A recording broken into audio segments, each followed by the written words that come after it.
Hello everyone, welcome to all of you on my YouTube channel Physics Classes by VK Rai KG Road आरा। आज इस class में हम chapter number 0 physics का chapter number 0 start करने जा रहे हैं, जिसका नाम रखा गया है मैथमेटिकल टूल्स। इस चैप्टर से 11th या 12 में फिजिक्स 1 नंबर का भी क्वेश्चन नहीं आएगा, लेकिन पूरा सिलेबस पढ़ने के लिए, पूरा सिलेबस 11th हो या 12 हो या और भी किसी क्लास का फिजिक्स का सिलेबस पढ़ना है तो इस चैप्टर की आवश्यकता जरूर पड़ेगी। नाम ये रखा गया है इसका मैथमेटिकल टूल्स, मतलब फिजिक्स के लिए ये चैप्टर टूल्स का काम करेगा, अर्थात कुछ मैथमेटिकल प्रोसेस होगा, मैथमेटिकल प्रॉब्लम इसमें होगा जो फिजिक्स को पढ़ने के लिए ज़्यादा उपयोगी होगा, है ना। जैसे ट्रिग्नोमेट्री हो गया, कैलकुलस हो गया, अलजेब्रा हो गया, इस सब के बारे में वो सब फार्मूला बताया जाएगा जो कि फिजिक्स को जानने के लिए बहुत ज़रूरी है। और चूँकि इसमें से 1 नंबर का भी क्वेश्चन आएगा नहीं सिलेबस में, मतलब जो एग्ज़ाम होगा फिजिक्स का उसमें 1 नंबर का भी क्वेश्चन नहीं आएगा, इसलिए इस चैप्टर का नाम रखा गया है चैप्टर नंबर 0। तो हम उस मैथमेटिकल टूल्स की चर्चा बाद में करेंगे, लेकिन अभी आज इस वीडियो क्लास में जो कुछ हम बताने जा रहे हैं वह है scope and excitement of physics के बारे में। क्योंकि कोई भी सब्जेक्ट जब हम पढ़ना शुरू कर रहे हैं तो उसके बारे में जान लेना ज़रूरी होता है ना। वैसे तो किसी स्टूडेंट से अगर पूछा जाए कि विद्यार्थी आप क्यों फिजिक्स पढ़ना चाहते हैं, तो वह विद्यार्थी कुछ एक तरह का जवाब नहीं देता है। कई विद्यार्थी ये कहते हैं कि सर साइंस लिए हैं तो फिजिक्स तो पढ़ना बहुत ज़रूरी है। कई विद्यार्थी ये कहते हैं कि सर भैया बोले हैं कि फिजिक्स बहुत ही इम्पोर्टेंट सब्जेक्ट है और आगे जो है कि नहीं उसका ज़रूरत है, इसलिए हम फिजिक्स पढ़ रहे हैं, है ना। कई ये कहते हैं कि हमारे भैया पढ़े थे या हमारे पापा पढ़े थे इसलिए हम भी पढ़ रहे हैं, उनका देखा देखी, ठीक है। तो ये कोई सही जवाब नहीं हुआ, ये तो एक तरह से जब इस थिंकिंग के साथ फिजिक्स को पढ़ा जाएगा तो ये एक बोझ बन करके रह जाएगा। और कोई भी काम जब तक बोझ रहता है हमारे ऊपर तो हम लोग उसको उतने अच्छे से नहीं कर पाते हैं, है ना। लेकिन जब उसी काम के बारे में, उस काम की हमारे रेस्पेक्ट में उपयोगिता समझ में आ जाए तो उसी काम को हम ज़्यादा मन लगा करके कर सकते हैं और मन से किया हुआ काम तो अच्छा होता है ना। तो हम आज फिजिक्स के उपयोगिता के बारे में बताएंगे, फिजिक्स का स्कोप क्या है और एक्साइटमेंट से तो भरा पड़ा है फिजिक्स। जैसे समुद्र में लहरों का उठना, नदियों का बहना, पक्षियों का उड़ना, जहाज का आकाश में उड़ना, है ना, तारों का टिमटिमाना, या इस तरह के जितनी भी घटनाएं हमारे मन में आती हैं, या फिर पैदल चलते समय घर्षण का होना जिसके चलते हम चल पाते हैं, है ना। तो ये सब के सब एक्साइटमेंट ही तो है। इसमें जो है कि नहीं बहुत सा एक्साइटमेंट है, बहुत सा रहस्य है जिसको हम जानना चाहते हैं। और फिजिक्स के एक नियम पढ़ने से कई रहस्य सोल्व हो जाते हैं। इसको यूनिफिकेशन बोलते हैं फिजिक्स की भाषा में, है ना। तो इसमें एक्साइटमेंट भरे पड़े हुए हैं और इसके स्कोप की भी कोई कमी नहीं है फिजिक्स की। हम बताएंगे तो आप समझ जाएंगे कि आप लोग समझ जाएंगे कि इसका स्कोप कितना है ना। हर जगह इसकी ज़रूरत है, चाहे फिजिक्स कोई जानता हो या न जानता हो, लेकिन फिजिक्स का उपयोग तो करना ही पड़ता है ना।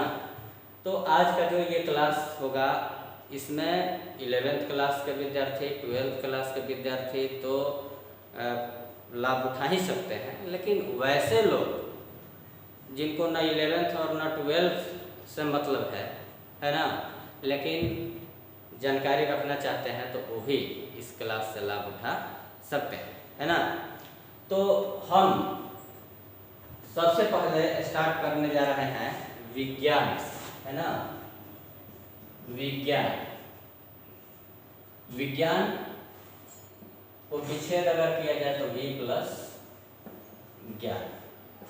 वी का अर्थ होता है विशेष और ज्ञान का अर्थ होता है जानकारी, है ना। तो विशेष जानकारी को विज्ञान कहते हैं और विज्ञान को इंग्लिश में साइंस कहते हैं। विज्ञान को इंग्लिश में क्या कहते हैं? साइंस। और साइंस सीओ वर्ड से बना है, SCIO, और सीओ का मतलब होता है टू नो, और टू नो का मतलब होता है जानना। तो हिंदी हो या इंग्लिश हो, दोनों में एक ही अर्थ निकल करके सामने आता है, टू नो मतलब जानना, किसी विषय वस्तु के बारे में जानना विज्ञान कहलाता है। लेकिन ये मेरे समझ से विज्ञान का सही डिफिनीशन नहीं है, पूरा डिफिनीशन नहीं है। किसी विषय वस्तु के बारे में जानना ही केवल विज्ञान नहीं हो सकता है। अब मान लीजिए कि अब कुत्ता पर आपको लेख लिखना है तो एक बार उसका टांग का वर्णन कर दिए और बाकी अंग का वर्णन नहीं किए, एक बार फिर उसका जो है कि नहीं भोजन क्या खाता है इसका वर्णन कर दिए, फिर और क्या क्या खाता है इसका वर्णन नहीं किए, और फिर चले गए एक पर एक कहा तो कुत्ता ऑस्ट्रेलिया में पाया जाता है, और फिर ये वर्णन नहीं किए कि कुत्ता भारत में भी पाया जाता है कि नहीं, या विश्व के और किसी भाग में पाया जाता है कि नहीं, और आप उसके दूसरे हॉबीज के बारे में बताने लगे, है ना।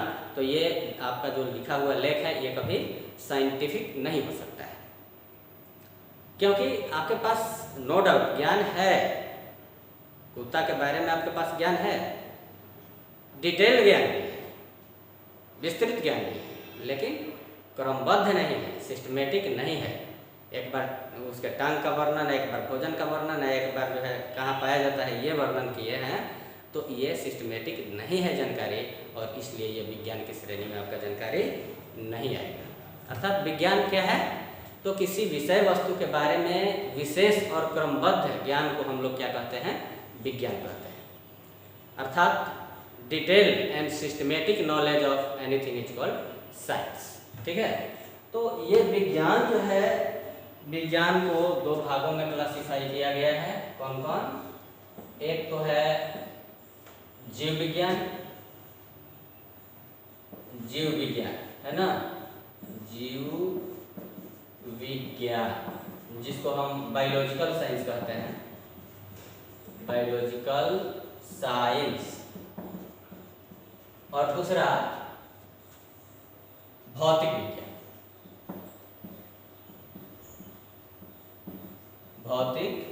विज्ञान, है ना, फिजिकल साइंस, है ना। तो जीव विज्ञान को दो शाखाएं होती हैं। एक तो होता है वनस्पति शास्त्र,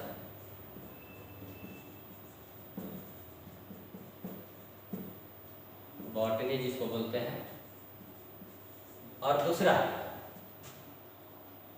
जंतु शास्त्र, जिसको जूलॉजी बोलते हैं इंग्लिश में। अगर इनको छोड़ दिया जाए, इस ब्रांच को छोड़ दिया जाए इसको, तो विज्ञान की जितनी भी बाकी शाखाएं हैं और भी जो भी आप विज्ञान के बारे में जानते हैं वो सब भौतिक विज्ञान है। जैसे भौतिकी, फिजिक्स कहते हैं इसको इंग्लिश में, रसायन विज्ञान,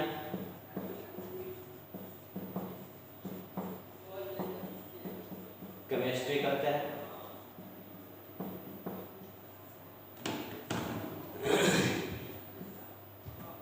भूगर्भ विज्ञान,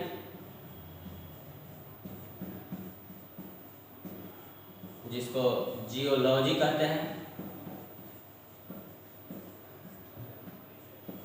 खगोल विज्ञान,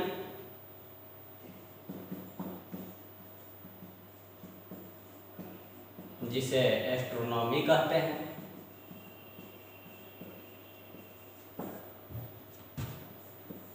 शिल्प विज्ञान, जिसे टेक्नोलॉजी कहते हैं।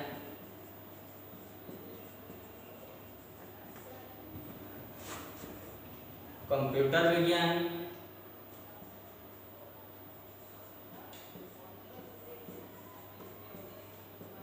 जिसे कंप्यूटर साइंस कहते हैं।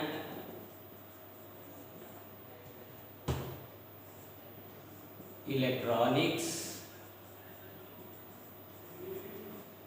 रोबोटिक्स और भी जितने विज्ञान का नाम आप जानते हैं वो सब भौतिक विज्ञान की श्रेणी में आता है। और इसमें से हम लोग यहाँ केवल भौतिकी का अध्ययन करेंगे, है ना। किसका अध्ययन करेंगे? भौतिकी का। भौतिकी, फिजिक्स।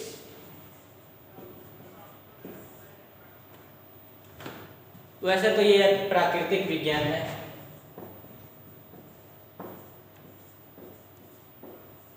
अर्थात प्रकृति की प्रक्रियाओं और उससे संबंधित नियमों का अध्ययन भौतिकी में किया जाता है। प्रकृति से संबंधित प्रक्रियाओं, प्रकृति से संबंधित प्रक्रियाओं एवं नियमों का अध्ययन इस भौतिकी में किया जाता है। लेकिन अब प्रकृति से संबंधित नियम की अगर हम बात करें तो क्या आप कोई ऐसी घटना जानते हैं जो कि प्रकृति से रिलेटेड ना हो, प्रकृति से बाहर का हो? क्या ऐसा कोई नियम जानते हैं जो कि प्रकृति के अंदर का ना हो, प्रकृति के बाहर का हो, इस ब्रह्मांड के बाहर का हो? नहीं। जितना भी नियम बना है, जितनी भी घटनाएं हम देखते हैं, सब इस प्रकृति के अंदर की घटनाएं होती हैं, बाहर की नहीं। तो चाहे भले वो किसी सब्जेक्ट का कोई भी नियम हो, सब प्रकृति के अंदर का होता है। तब तो उन सारे नियमों को स्टडी करना पड़ेगा ना भौतिकी में। और ये एक कठिन चैलेंज है एक विद्यार्थी के लिए। क्या ये संभव है कि दुनिया के इस ब्रह्मांड के अंदर जितने भी नियम है, जितने भी नियम आए, जितने भी साइंटिस्ट अलग अलग नियम दिए, सब एक विद्यार्थी स्टडी करे? ये संभव है? और नहीं है अगर, तो फिर हमें भौतिकी का एक आसान परिभाषा ढूंढना पड़ेगा जिससे कि स्टडी करने में सहायता है ना। तो देखते हैं, प्रकृति का ये विज्ञान तो है ही, और प्रकृति में दो चीजें होती हैं। प्रकृति में कौन कौन चीजें होती हैं? नेचर में एक होता है पदार्थ, मैटर। जितना कुछ हम देखते हैं या छू सकते हैं उसको क्या कहते हैं? मैटर कहते हैं। और दूसरा है ऊर्जा, जिसको हम लोग फील कर सकते हैं, एनर्जी कहते हैं इसको इंग्लिश में। तो जो देख सकते हैं, छू सकते हैं, वो पदार्थ कहलाता है, और जिसे अनुभव कर सकते हैं वो क्या कहलाता है? ऊर्जा कहलाता है ना। तो हम लोग जिसको देख सकते हैं, जैसे बेंच, कुर्सी, टेबल, हम, आप, पंखा, है ना, पृथ्वी, सूर्य, चंद्रमा, तारे, ये सब के सब क्या है? पदार्थ हैं, है ना। और पदार्थ को हम लोग देख सकते हैं, छू सकते हैं। रुपया पैसा क्या है? पदार्थ है ना। धान चावल क्या है? ये पदार्थ है ना। तो पदार्थ आज की इस भौतिक दुनिया में, भौतिक का मतलब हो गया नश्वर, भौतिक दुनिया मतलब नश्वर दुनिया, है ना। भौतिक वस्तुएं किनको बोलेंगे? जो बनी तो हैं लेकिन एक दिन उनका नष्ट होना भी तय है। तो जितनी भी भौतिक वस्तुएं हैं भौतिक दुनिया में, उनकी लोकप्रियता है और उसके लिए लोग हर काम करते हैं, है ना। पदार्थ, रुपया पैसा भी पदार्थ में आ गया, और रुपया पैसा के लिए सभी लोग अलग अलग कार्य करते हैं। दूसरी है ऊर्जा, है ना। इसको अनुभव कर सकते हैं, देख नहीं सकते हैं। जैसे बहते हुए पानी में हम नहीं देख पाएंगे कि क्या ऊर्जा है या नहीं है, लेकिन जब वह बहता हुआ पानी पेड़ को बहा के ले जाता है तो पता चलता है कि इस बहते हुए पानी में ऊर्जा है ना। बहती हुई हवा में ऊर्जा है या नहीं है ये हम नहीं बता सकते हैं, लेकिन जब बहती हुई हवा कागज़ के टुकड़े को उड़ा के ले जाती है तो हमें पता चलता है कि बहती हुई हवा में भी ऊर्जा है ना। या हम में कितनी ऊर्जा है आप नहीं देख पाएंगे, है ना, नहीं देख पाएंगे, सिर्फ फील कर पाएंगे। अगर हम कार्य कर रहे हैं, कुछ पढ़ा रहे हैं, ये कार्य कर रहे हैं तो ऊर्जा है, तभी तो हम ना कार्य कर रहे हैं, और बिना ऊर्जा के तो हम कार्य कर नहीं पाते।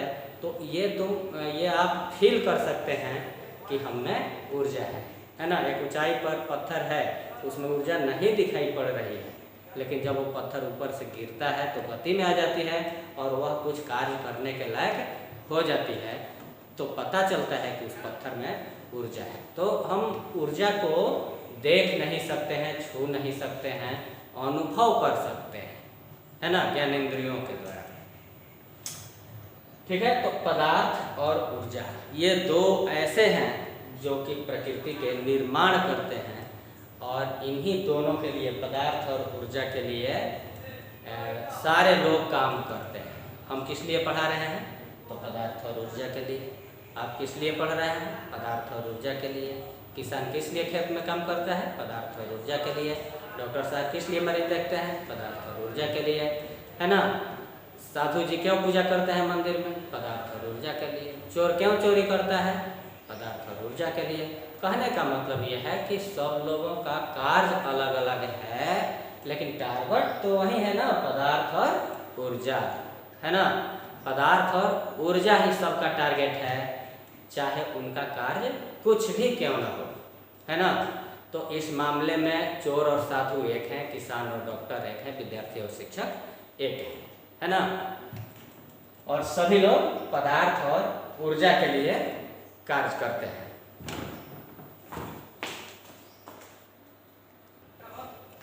अर्थात भौतिकी किसे कहेंगे?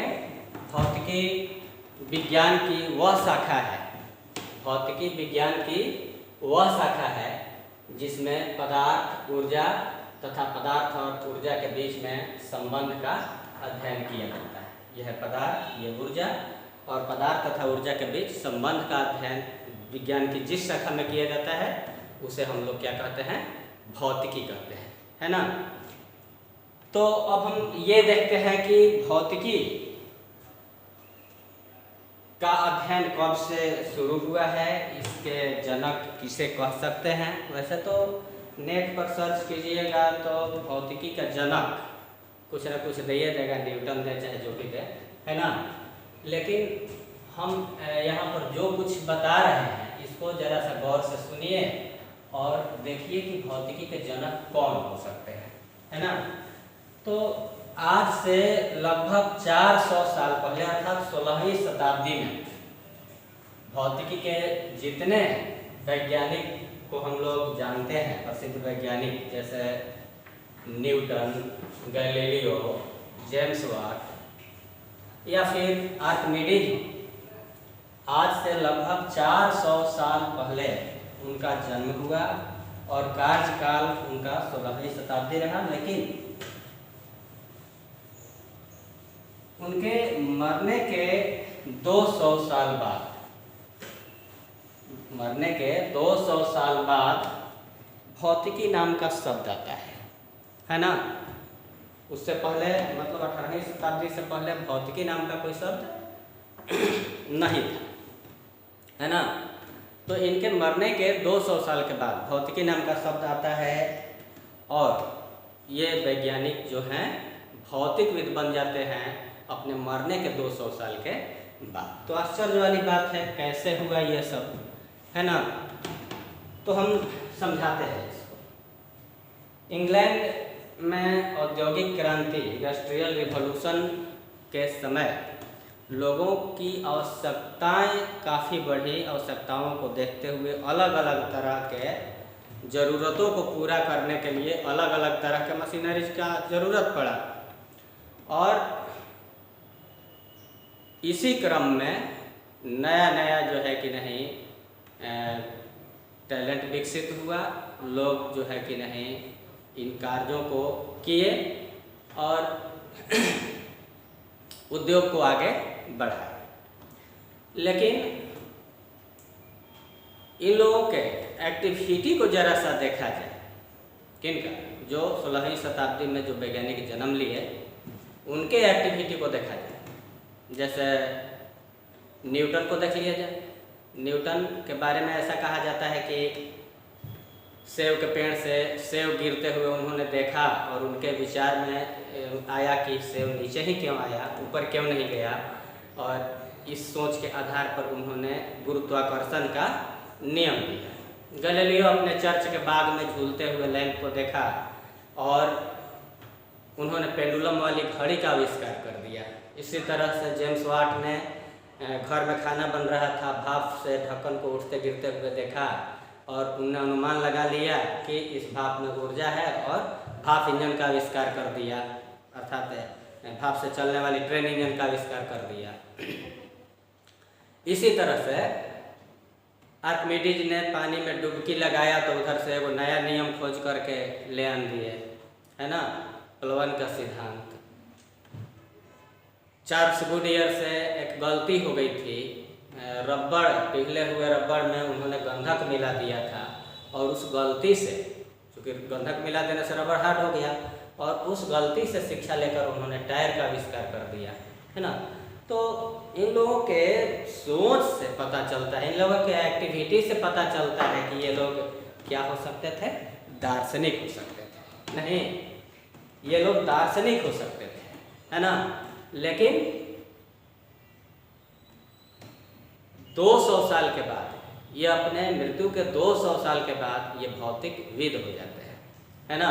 इनके एक्टिविटी से तो पता चला कि ये दार्शनिक है, इसलिए क्योंकि हम लोग भी बहुत बार बहुत चीज़ गिरते हुए देखते हैं, बहुत कुछ गलतियां होती हैं, खुद भी गिरते हैं, है ना, या फिर बहुत कुछ हिलते हुए देखते हैं, पानी में डुबकी भी लगाते हैं, लेकिन आज तक एको नियम खोजा नहीं, क्योंकि हम लोग उसके बारे में सोचे नहीं, उन घटनाओं के बारे में सोचे नहीं। हम दर्शन शास्त्र का एक एग्जाम्पल दे रहे हैं, फिलॉसफी का। जैसे मान लीजिए कि हम एक गली से जा रहे हैं और बगल के मकान में से धुआं निकल रहा है, तो इतना तो अनुमान हम जरूर लगा सकते हैं आसानी से कि उस मकान के अंदर कहीं ना कहीं आग है।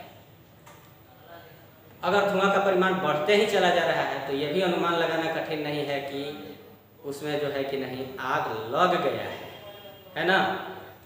और अगर धुआं के साथ साथ आवाज़ भी निकल रहा है तो हम ये अनुमान भी लगा सकते हैं कि उसके अंदर कुछ विस्फोट हो रहा है, कहीं ना कहीं कोई दिक्कत है ना। तो हम उस घर में घटना को देखने के लिए नहीं गए, सिर्फ बाहर से घटना को देखा कि धुआं निकल रहा है, उसके बारे में सोचा और उसके बारे में अनुमान लगाया, और यह अनुमान लगभग 99% सही निकलता है। यह है फिलॉसफी। ठीक इसी तरह से किसी को गर्मी लगा होगा और गर्मी लगने के बाद वह सोचा होगा कि अगर कोई चीज़ गोल गोल गोल गोल घूमे तो उससे हवा लगेगी, और यहाँ तक तो सेम वही है फिलॉसफी। घटना को देखना, मतलब कि गर्मी लगा, ये घटना हो गया, उसको देखा, उसके बारे में सोचना, यह भी फिलॉसफी के अंतर्गत आता है, और फिर निष्कर्ष देना कि कोई चीज़ गोल गोल घूमे तो उससे हवा लगेगी, है ना। लेकिन एक स्टेप आगे भौतिकी ने क्या किया कि उस पंखे को बना दिया, गोल गोल घूमने वाला यंत्र बना दिया, है ना।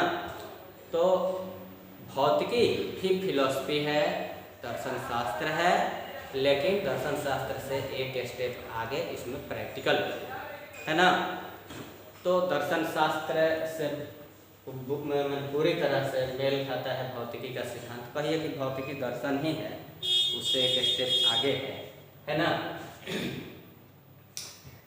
तो चूंकि उस समय जब ये वैज्ञानिक थे, है ना, 16वीं शताब्दी में, तो इनका जितना भी आविष्कार खोज था, है ना, वो सब के सब मैथमेटिक्स के अंतर्गत स्टडी किया जाता था। मैथमेटिक्स के अंतर्गत, और मैथमेटिक्स में कैलकुलेशन तो पहले से ही था, और इनके सिद्धांत और जितने खोज हैं वो सब भी शामिल हो गए। तो ज़रा सोचिए कि किसी विद्यार्थी के लिए मैथमेटिक्स का स्टडी करना कितना कठिन हो गया है ना। इसका क्षेत्र काफ़ी विस्तृत हो गया और इसको किसी विद्यार्थी द्वारा स्टडी किया जाना एक चैलेंजिंग टास्क हो गया है ना। बाद में इसके विस्तार को देखते हुए मैथमेटिक्स के सैद्धांतिक भाग को अर्थात थ्योरेटिकल पोर्शन को क्या किया गया, अलग कर दिया गया है ना। और थ्योरेटिकल पोर्शन को अलग कर दिया गया, वही थ्योरेटिकल पोर्शन जो था, सैद्धांतिक भाग जो था, उसका नाम दिया गया भौतिकी है ना। भौतिकी नाम दिया गया सैद्धांतिक भाग को, ठीक है। तो आज से 200 साल पहले अर्थात 18वीं सदी में जो भौतिकी नाम का नया शब्द अलग हुआ था, इसमें मैथमेटिक्स से सैद्धांतिक प्रश्नों को अलग करके बताया जाता था, वह उस समय बचपन में था, मतलब शिशु अवस्था में था, शैशव अवस्था में। और उसका एक एक टॉपिक आज के डेट में इतना बड़ा हो गया है कि एक एक टॉपिक से लोग इंजीनियरिंग का डिग्री ले रहे हैं। इलेक्ट्रॉनिक्स से इंजीनियरिंग का डिग्री ले रहे हैं, मैकेनिक्स से इंजीनियरिंग का डिग्री ले रहे हैं, है ना। मॉडर्न फिजिक्स उतना ही ज़्यादा जो है कि नहीं विशाल हो गया है ना। तो उस समय भौतिकी नाम के वृक्ष का प्रत्येक शाखा जो नया नया टहनी के रूप में निकला था, वो आज 200 साल के बाद वो इतना मोटा हो गया कि स्वयं एक वृक्ष के समान हो गया। तो भौतिकी जो है कि नहीं इन वैज्ञानिकों के मृत्यु के 200 साल बाद शुरू हुआ, और चूंकि इनका जो कार्य था वो कहाँ चला आया, कार्य और सिद्धांत कहाँ चला आया, नया ब्रांच जो भौतिकी था उसमें आ गया, इसलिए ये लोग भी भौतिकविद हो गए। तब तो ये अनुमान लगाया जा सकता है कि भौतिकी आज से 200 साल पहले जन्म हुआ या 400 साल पहले जन्म हुआ, लेकिन नहीं, आप गलत है। भौतिकी का इतिहास इतना भी कम पुराना नहीं है। हम और पहले चलते हैं, उस समय जबकि पृथ्वी की उत्पत्ति हुई होगी और पहला व्यक्ति जन्म लिया, उसे पेड़ पर फल दिखाई दिया होगा, पेट में भूख लगी होगी और वह उस फल को तोड़ना चाहता होगा, तो डंडा का इस्तेमाल किया होगा, है ना। या फिर जानवर खतरा होगा तो उसको भगाने के लिए डंडा का इस्तेमाल किया होगा वह व्यक्ति, है ना। तो डंडा उसके लिए क्या था, उसके फल तोड़ने के कार्य को आसान कर दिया, जानवर को भगाने के कार्य को आसान कर दिया, है ना। अर्थात कहने का मतलब यह है कि डंडा उसके कार्य को आसान करने वाला एक युक्ति था, और किसी कार्य को आसान करने वाले युक्ति को हम लोग क्या कहते हैं, मशीन कहते हैं। मतलब डंडा उसके लिए एक मशीन था, है ना। डंडा उसके लिए एक मशीन का कार्य किया, और मशीन का अध्ययन तो भौतिकी में ही किया जाता है ना। मतलब उस समय भी भौतिकी का जो है उपयोग उस पहले व्यक्ति को, पहले मानव को करना पड़ा था, है ना। और उससे भी पहले अगर हम चलें तो जब ब्रह्मांड की उत्पत्ति हुई थी, तो ऐसा कहा जाता है कि यह बड़े विस्फोट से उत्पन्न हुआ। बिग बैंग सिद्धांत प्रचलित है। बिग बैंग, बिग मतलब बड़ा और बैंग मतलब विस्फोट, है ना। बड़े विस्फोट से ब्रह्मांड का उत्पत्ति हुआ। तो विस्फोट कैसे होता है जी? एक ऐसा माना जाता है कि पूरा ब्रह्मांड एक बिंदुवत द्रव्यमान के रूप में केंद्रित था, और उसमें विस्फोट हुआ। विस्फोट होने से उसके जितने भी टुकड़े हुए सब आज तक एक दूसरे से दूर जा रहे हैं, उसी में से कोई तारा है तो कोई सूर्य है तो कोई पृथ्वी है तो कोई चंद्रमा है ना। तो विस्फोट कैसे होता है, अंदर किसी वस्तु के अंदर का दाब बढ़ जाता है तो बाहर की दाब जो है बढ़ गया तो ये क्या हो जाता है, फट जाता है और फट करके टुकड़ों में बट जाता है। तो इसके अंदर भी यानी इस विस्फोट में भी क्या है, एक फिजिक्स छिपा हुआ है ना। दबाव, दाब क्या होता है, बल बटा क्षेत्रफल, इसमें भी एक फिजिक्स छिपा हुआ है। और अगर हम ये मान लें कि ब्रह्मा जी ने पूरे ब्रह्मांड का निर्माण किया था और बिग बैंग से के सिद्धांत के अनुसार निर्माण किया था, तो ब्रह्मा जी भी फिजिक्स के एक स्टूडेंट साबित हुए, अर्थात वो भी फिजिक्स के पिता नहीं हो सकते हैं, है ना। तो हम लोग अभी तक ढूंढ रहे थे कि who is the father of physics, लेकिन अभी तक हम लोग इस निष्कर्ष पर नहीं पहुँचे कि फिजिक्स के जनक कौन थे, है ना। तो ढूंढते ढूंढते हम लोग ब्रह्मा जी तक पहुंच गए और ये निर्णय नहीं कर पाए कि who is the father of physics, है ना। तो हम लोग चलते हैं, ये जो है प्रकृति पदार्थ और ऊर्जा से मिलकर के बनी है और भौतिकी पदार्थ और ऊर्जा का अध्ययन करता है तथा इनके बीच संबंधों का अध्ययन करता है। अब हम लोग जरा सा देखते हैं शिव का विच्छेद करेंगे तो E प्लस 100, E मतलब ऊर्जा और 100 का मतलब क्या होता है, लास, और लास किसे कहते हैं, पदार्थ, है ना। तो एनर्जी प्लस मैटर, है ना, ये दोनों मिल करके शिव का निर्माण करते हैं। और शिव क्या है, एनर्जी और मैटर, अर्थात प्रकृति ही शिव है ना। प्रकृति की रक्षा करना ही शिव की पूजा है ना। ये नहीं कि हमारा बिजनेस है रोज 10 को पेड़ काटना और हम शिव को जल देते हैं तो ये शिव का पूजा हो गया, नहीं। प्रकृति की रक्षा करना ही शिव की पूजा है, प्रकृति ही शिव है। प्रकृति ही, जब हम प्रारंभ में जन्म लेते हैं तो प्रकृति ही हमें प्रेरणा देती है हर कुछ करने का, है ना। पहला क्रिया जब लड़का जन्म लेता है, बच्चा जन्म लेता है तो माँ का दूध पीता है ना। यह प्रेरणा भी प्रकृति ही उसे देती है और प्रकृति ही गुरु है, अर्थात शिव मतलब ऊर्जा प्लस पदार्थ, ये हमारे जीवन को निर्धारित करते हैं और ये हमारे गुरु हैं, ठीक है। अब हम लोग यहाँ तक पहुँच गए कि पदार्थ और ऊर्जा का अध्ययन फिजिक्स में किया जाता है और पदार्थ और ऊर्जा का मिश्रण ही शिव है, ठीक है। अर्थात फिजिक्स जो है कि नहीं साक्षात शिव है और हम अपने क्लास में रोज शिव की पूजा करते हैं, फिजिक्स पढ़ा करके, फिजिक्स का ज्ञान दे करके, है ना। और शिव जिस तरह से इनके कोई माता पिता नहीं थे, वैसे ही भौतिकी के कोई माता पिता नहीं होता है। जिस तरह से शिव को प्रसन्न करने के लिए भक्त को युगों तपस्या करना पड़ता था, अर्थात भक्त इनको एक कठोर देवता मानते थे, उसी तरह से भौतिकी को स्टडी करने के लिए भी मेहनत की ज़रूरत है। और जो विद्यार्थी मेहनत से कतराते हैं वो भौतिकी को भी एक कठोर सब्जेक्ट के रूप में देखते हैं। लेकिन मन से जो भक्त पूजा करता था उनका शिव जी का, वो उनके लिए ये भोला के समान थे और ऐसा वरदान भी दे देते थे कि तुम जो है कि नहीं मेरे सिर पर हाथ रख दोगे तो मैं जल करके भस्म हो जाऊंगा, ऐसा वरदान देते थे, है ना।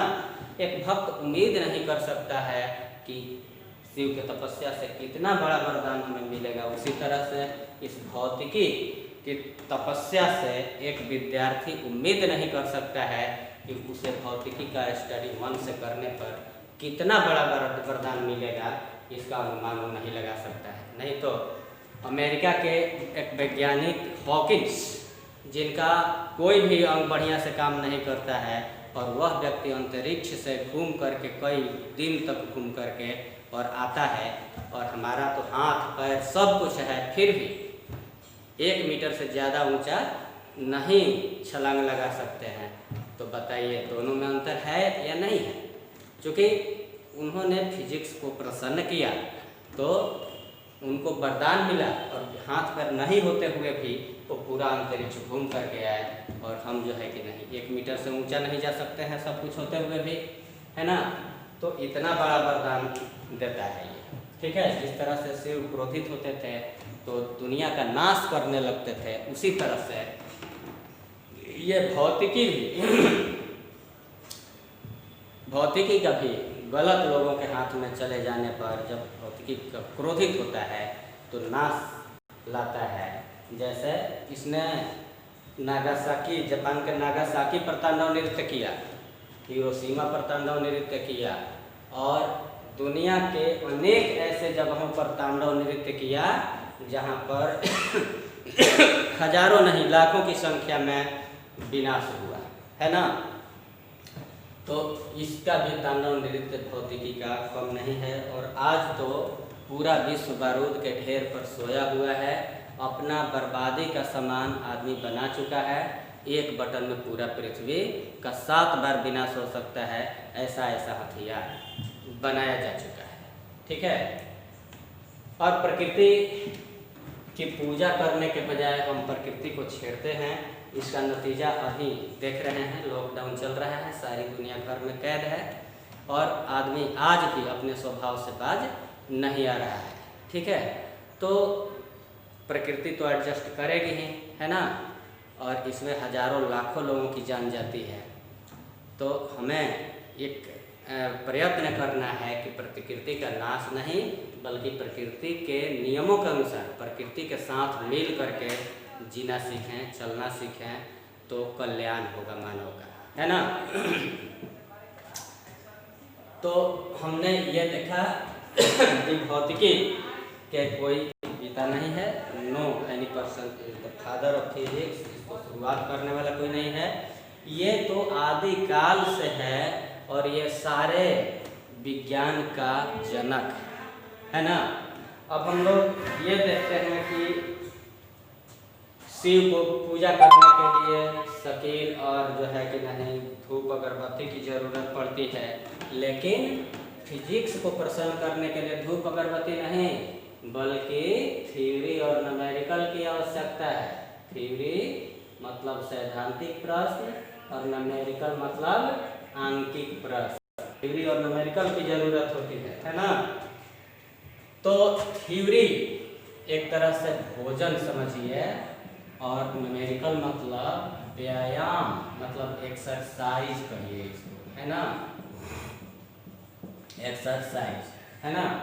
अर्थात ऐसा पहलवान जो केवल भोजन करता है और सो जाता है खटिया पर, बताइए वो किस तरह का पहलवान होगा? वो एकदम भोदू पहलवान बन जाएगा, मोटू पहलवान बन जाएगा, और उसे तुरंत बहुत सारा बीमारी, ब्लड प्रेशर, शुगर, कैंसर, जो बीमारी है दुनिया का नामी बीमारी, वो सब पकड़ लेगा, और इसे जम महाराज जो है कि नहीं तुरंत लेने चले आएंगे, है ना।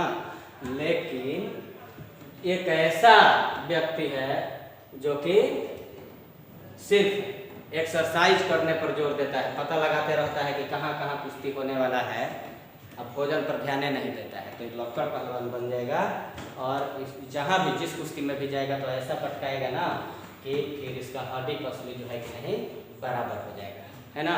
तो ठीक उसी तरह से जो विद्यार्थी थ्योरी पर ध्यान देते हैं, न्यूमेरिकल पर नहीं, वो भी उसी भोदू पहलवान की तरह हो जाएंगे, और उनके अध्ययन को दीमक खा जाएंगे, है ना। और उसी तरह से जो विद्यार्थी न्यूमेरिकल पर सिर्फ ध्यान देते हैं और थ्योरी पर ध्यान नहीं देते हैं, तो हो सकता है कि वो IIT निकाल ले, लेकिन IAS में फेल कर जाएंगे, और फेल करने के बाद फिर उनका एडमिशन नहीं हो पाएगा, है ना। लेकिन जो पहलवान भोजन समय पर करते हैं और एक्सरसाइज समय पर करते हैं, उनका शरीर हृष्ट पुष्ट होता है, और वो हर कुश्ती जीत करके आते हैं। ठीक उसी तरह से जो विद्यार्थी थ्योरी मन लगा करके पढ़ते हैं और उस थ्योरी से संबंधित न्यूमेरिकल मन लगा कर बनाते हैं, उनका स्टडी स्ट्रांग होता है, और हर कंपटीशन जीत करके आते हैं। ठीक है। तो फिजिक्स तो एक माचिस की तरह है ना। माचिस का उपयोग आप खाना बनाने में करें या किसी के घर में आग लगाने के लिए, ये तो आपके विवेक पर निर्भर करता है। तो भौतिकी का अध्ययन, भौतिकी के जो नियम हैं वो तो सबको बताया जाता है, लेकिन आप उसका उपयोग अपने विवेक के अनुसार अच्छे कार्यों के लिए कीजिएगा तो उससे दुनिया का कल्याण होगा, और बुरे कार्यों के लिए उसको उपयोग कीजिएगा तो दुनिया का नाश होगा और अपना भी नाश होगा, है ना। तो हम ये उम्मीद करेंगे कि फिजिक्स पढ़िए खूब मन लगा करके, फिजिक्स के सिद्धांतों को जानिए, लेकिन उसका उपयोग अपने विवेक के अनुसार लोगों के कल्याण में कीजिए, है ना। तो अब हम देखते हैं कि भौतिकी किन के लिए उपयोगी है, भौतिकी का अन्य सब्जेक्ट के साथ क्या रिलेशन है, इसके बारे में देखते हैं। तो पहली बात तो ये हमने बताया कि पदार्थ और ऊर्जा सबकी ज़रूरत है, तो सबके लिए उपयोगी है। कोई ऐसा धर्म है हमको बताइए जिसमें ये शिक्षा दिया जाए कि जाकर भगवान से कहो कि मेरा सारा पदार्थ ले लो और ऊर्जा को ख़त्म कर दो। ऐसा कोई धर्म है? और अगर ऐसा कोई धर्म बनता है जिसमें यह शिक्षा दिया जाता है कि जाकर भगवान से ये कहना है कि मेरा सारा ऊर्जा और पदार्थ नष्ट कर दो, तो इस धर्म को मानने वाला कौन होगा? हमारे समझ से तो कोई नहीं होगा। जो शुरुआत करने वाला है वही हो सकता है कि वो माने, बाकी इसका कोई अनुयायी नहीं होने वाला है ना। तो दुनिया के सारे धर्म को मानने वाले लोगों के लिए और दुनिया के सारे व्यक्ति को के लिए, चाहे उनका कार्य कुछ भी क्यों न हो, भौतिकी उपयोगी है और भौतिकी का अध्ययन वो कर सकते हैं। इसके अलावा भौतिकी का अन्य सब्जेक्ट के साथ संबंध बताना है, तो जैसा कि फिलॉसफी के साथ संबंध तो पहले ही हम बता चुके हैं कि भौतिकी एक फिलॉसफी है। केमिस्ट्री की बात अगर हम करें तो केमिस्ट्री में अणुओं और परमाणुओं से स्टडी किया जाता है शुरू। तो यहाँ पर नाभिक में धन आवेश होता है और इलेक्ट्रॉन जो कि ऋण आवेशित होता है, इस नाभिक के चारों ओर चक्कर लगाते रहता है, यही ना। तो नाभिक और इलेक्ट्रॉन के बीच क्या होता है? आकर्षण होता है, और यह अभिकेंद्रीय बल कहलाता है। यह अभिकेंद्रीय बल कैसे प्राप्त होता है? इलेक्ट्रॉन जब नाभिक के चारों ओर घूमता है तो अभिकेंद्रीय बल प्राप्त होता है ना। और यहाँ पर ऋण और धन आवेश के बीच आकर्षण होता है, स्थिर वैद्युत आकर्षण। तो ये स्थिर वैद्युत आकर्षण ही है इलेक्ट्रॉन पर लगने वाला, जो कि इसे आवश्यक अभिकेंद्रीय बल प्रदान करता है, जिससे कि यह इलेक्ट्रॉन अपनी कक्षा में नाभिक के चारों ओर अनवरत घूमते रहता है और परमाणु को अस्थायित्व प्राप्त होता है। ठीक है।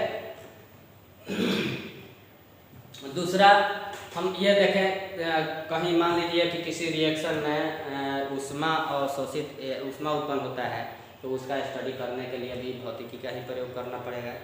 किसी रिएक्शन में आवेश उत्पन्न होता है तो उसके लिए भी भौतिकी की आवश्यकता होगी। अर्थात केमिस्ट्री का स्टडी करने के लिए भी हमें भौतिकी के नियमों को जानना आवश्यक है। इसके अलावा अब आप चले आइए भूगर्भ विज्ञान। भूगर्भ विज्ञान में पृथ्वी के अंदर किसी स्थान पर क्या है ये जानने के लिए हमें भौतिकी का ही सहारा लेना पड़ता है। आप खगोल विज्ञान में चले आइए, जैसे तारों के बारे में जानना है तो दूरबीन की ज़रूरत पड़ेगी, तो दूरबीन कौन बना पाएगा? भौतिकी जानने वाला। ठीक है, तो उसमें भी भौतिकी की आवश्यकता है। इसके अलावा आप चल आइए इलेक्ट्रॉनिक्स हो, कंप्यूटर विज्ञान हो या विज्ञान की कोई भी शाखा हो, तो उसमें भौतिकी की आवश्यकता पड़ती है ना।